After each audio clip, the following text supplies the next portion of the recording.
billionaire Elon Musk's takeover of Twitter is nearly complete. Is it over? Is it over now? What about now? How about now? Well, Musk was making a move yesterday. He wasted no time to changing the social media platform that he just bought for $44 billion. Musk also reassured advertisers the platform will not descend into an unregulated space of chaos and conspiracy theories. Let's go live to NewsNation correspondent Alex Capriello, who's tracking the latest for us. Good morning, Alex. Is it finally over? I know how much you've just been waiting for that moment, Mitch. It sounds like we're there, actually.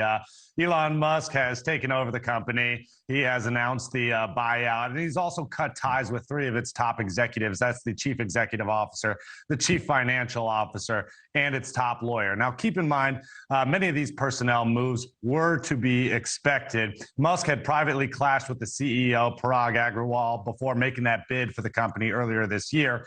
And he had publicly critiqued the others through tweets criticizing the company's business model and the overprevalence of spam bots on the website. Now, throughout the day yesterday, Musk confirmed the deal with a set of tweets. Number one, in his typical fashion, a one-line joke, "The bird is freed," referencing Twitter's bird logo. And then the second, an uncharacteristically long message to advertisers, seemingly to dispel fears that Musk will remove moderators from the platform and thus allow divisive speech to flow unfiltered, a decision which spooked many companies who don't want to see their products alongside hate speech and other offensive content. Musk pushed back against that notion, writing, "There's currently great danger that social media will splinter into far right-wing and far left-wing echo chambers that generate more hate and divide our society.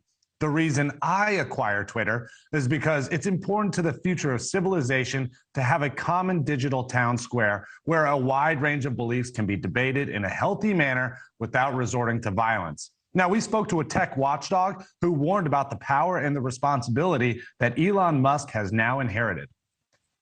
From the moment that Elon takes over Twitter, he is basically going to have, unilateral control over one of the most influential global platforms in the world. What he decides to do with it remains to be seen.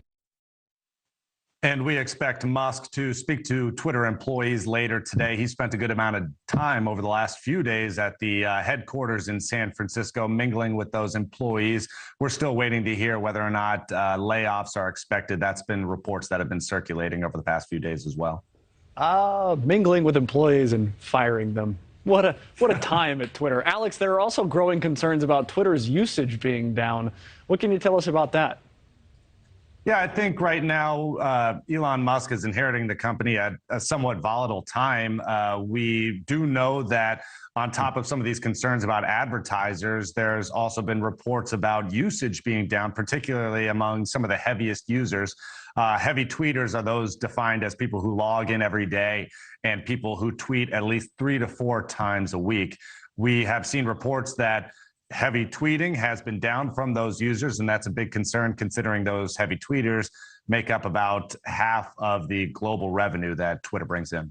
Wow, if that's all it takes to be a heavy Twitter user, Alex Capriello and I are heavy Twitter users. So, Alex, thank you for monitoring that Musk takeover on Twitter for us this morning. We appreciate the report. We should plug our handles too, right, Mitch? No, don't do that. Twitter's going away, didn't you hear? Just kidding. I'm not reporting that. We'll get that online a little bit later, okay?